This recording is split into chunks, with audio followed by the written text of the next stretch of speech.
နေ့မှာတော့ချမ်းအိမ်မှာညနေစာဝန်နိုင်ရိုးလေးချက်စားဖြစ်တာနဲ့ချက်တဲ့လူလေးတော့မျိုးရဖြစ်ပါတယ်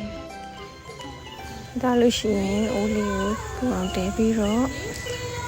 ဝန်နိုင်ရိုးလေးတွေကိုလှော်ထားပြီးမှဖြစ်ပါတယ်။ဒါတော့ချမ်းရဲ့ချက်နေချပုံစံလေးပေါ့နော်။ချက်စားနေချပုံလေးပဲ။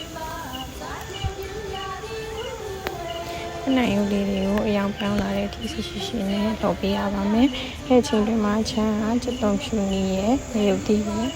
ထောင်းပြီးတော့ခရမ်းချင်းသီးလေးကိုလည်းတစ်လုံးလေးပြလိုက်ပါတယ်။နိုင်ရိုးလေးတွေကိုဟိုဘက်ဒီဘက်လေးလှမ်းပြီးတော့တခြားလေးလှော်ပြီးတဲ့အခါမှာသူ့ရဲ့အညီနှမ်းလေးလည်းပျောက်သွားပါတယ်။နိုင်ရိုးလေးလှော်ထားတာအနေထားလေးဆိုရပါပြီ။ရပြီဆိုရင်စလုံးလေးနဲ့ဆက်ထားလိုက်ပါမယ်။တော်လို့ရှိရင်ဘိုးထဲမှာစီပေးထည့်ပြီးတော့ခုနထောင်းထားတဲ့အစာပလာလေးတွေကိုစီတက်ပြီးမှပဲဖြစ်ပါတယ်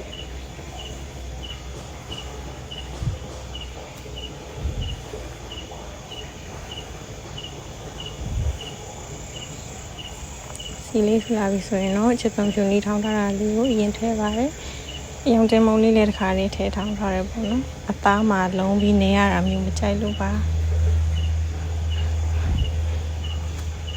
ဘလို့ရှိရင်ဒီပုံဖြူလေးလေးနည်းနည်းနွမ်းသွားတဲ့အထိစီတက်ပေးထားလိုက်ပါမယ်ဒ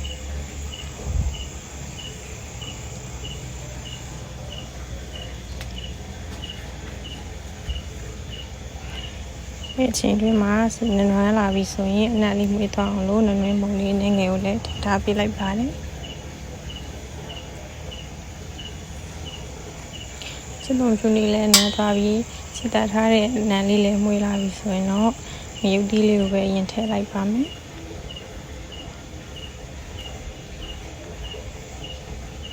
ငရုတ်သီးထောင်းလေးထည့်တာကြောင့်ပေါ့နော်အရင်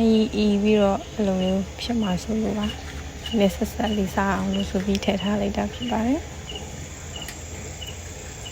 ငရုတ်သီးလေးလည်းအနံ့မွေးပြီးတော့နွမ်းသွားသည့်အထိစီတက်ပေးထားလိုက်ပါမယ်ဒါပြီးရင်တော့နောက်ဆုံးအနေနဲ့ခရမ်းချင်သီးလေးကိုထည့်မှာပဲဖြစ်ပါတယ်ခရမ်းချင်သီးကတစ်လုံးစာပဲပေါ့နော်အနှစ်လေးလည်းရအောင်ဆိုပြီးတော့ထည့်ထားတာဖြစ်ပါတယ်ခရမ်းချင်သီးလေးကိုလည်းချက်သွန်ဖြူနီနဲ့ငရုတ်သီးလိုပဲနွမ်းသွားပြီးတော့အနှစ်လေးဖြစ်တဲ့အထိစီတက်ပေးလိုက်ပါမယ်လိုနေထားရပြီဆိုရင်တော့ခုနလှော်ထားတဲ့ဝန်နိုင်ရိုးလေးတွေကိုထည့်ပြီးတော့တမသွားအောင်မွေပေးလိုက်ပါမယ်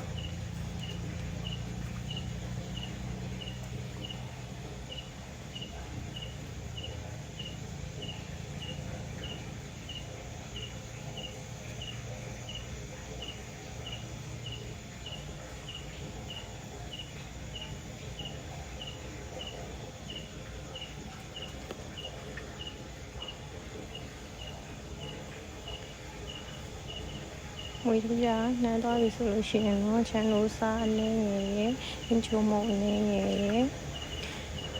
လို့ရှိရင်တကြားအနေငယ်ကိုလည်းချမ်းထည့်ထားပြီးလိုက်ပါတယ်ချမ်းတကြားထည့်ချရတာကြိုက်လို့ပေါ့နော်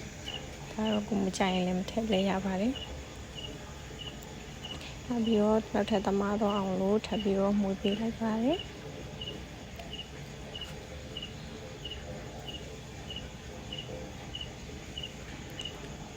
ဆိုင်ဟင်းချုံမုံနဲ့အသားတွေနဲ့တမသွားပြီဆိုရင်ချမ်းလို့ရေလေးကိုဝတ်သား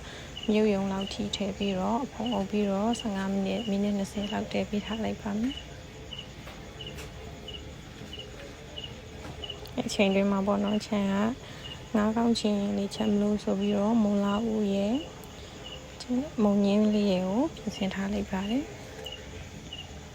ဒါတော့ချင်းချက်ဖို့အတွက်ပါပထမဦးဆုံးချက်သွန်ဖြူလေးကိုစီတက်ပါမယ်ငါးကောင်းချက်မှာဆိုတော့ပေါ့နော်ငါးကောင်းလေးကိုလည်းစီရအနက်မညှိအောင်လို့ဆိုပြီးနည်းနည်းလေးစီတက်ပေးမှဖြစ်ပါတယ်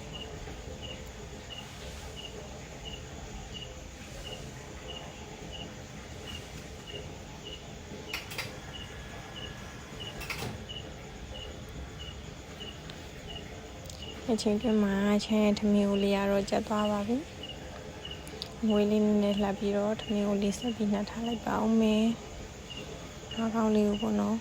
အညီနန်းလေးပျောက်သွားအောင်ဟိုဘက်ဒီဘက်လေးလှမ်းပြီးတော့တခြားလေးစီသက်ပေးထားအောင်မှာဖြစ်ပါတယ်ချမ်းရင်ချင်နီလေးပါဒီသားလေးကတော့ကြိုင်ရင်လည်းလိုက်ချက်စားလို့ရအောင်လို့တင်ပေးတာပါပြီးရင်ချက်သွန်ဖြူလေးကိုစီသက်ပါမယ်ငပိရဲ့ချက်သွန်လေးကိုလည်းတစ်ခါတည်းထည့်လိုက်ပါမယ်အဲလေးကိုနွမ်းသွားတဲ့အထိစီသက်မယ်ပေါ့နော်ဒါပြီးရင်တော့ချမ်းကရေလေးရဲ့ဝင်လာဦးလေးရဲ့ထည့်ပါမယ်နောက်ဆုံးမှာတော့မုံငင်းရွက်လေးတွေကိုအုပ်ပြီးတော့ဟင်းရည်ဆူလာဟင်းရည်ကိုလေးဆူပြီးတော့ချက်တက်ထီးတဲ့ဟာပေးလိုက်မှာဖြစ်ပါတယ်ဆိုင်းချုံလေးကတော့ခုလိုအပ်သလိုလေးပဲထည့်ပေးလိုက်ပါတယ်နောက်ပြီးရင်မကြီးသီးနဲ့အချင်းချက်မှဖြစ်လို့မကြီးသီးလေးကိုရေဆေးပြီးတော့ဒီတိုင်းလေးပဲထည့်ထားပေးလိုက်ပါတယ်အရေးဖြောပြီးတော့ထည့်ပေးမယ်ဆိုရင်လည်းရပါတယ်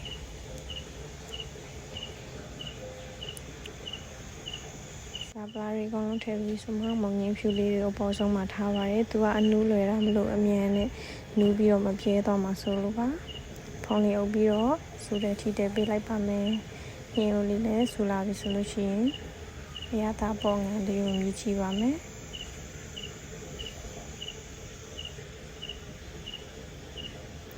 ဒါပြီးရင်တော့ဟင်းကိုလေးကနေတော့ပဲမလို့ချလိုက်ပါပြီရှင်ဟင်းလေးလည်းကျက်သွားပါပြီလုံးမဲထမင်းစားလိုက်ပါအောင်မယ်လာစားကြပါအောင်ရှင်ဘိုင်ဘိုင်ပါကျေးဇူးတင်ပါတယ်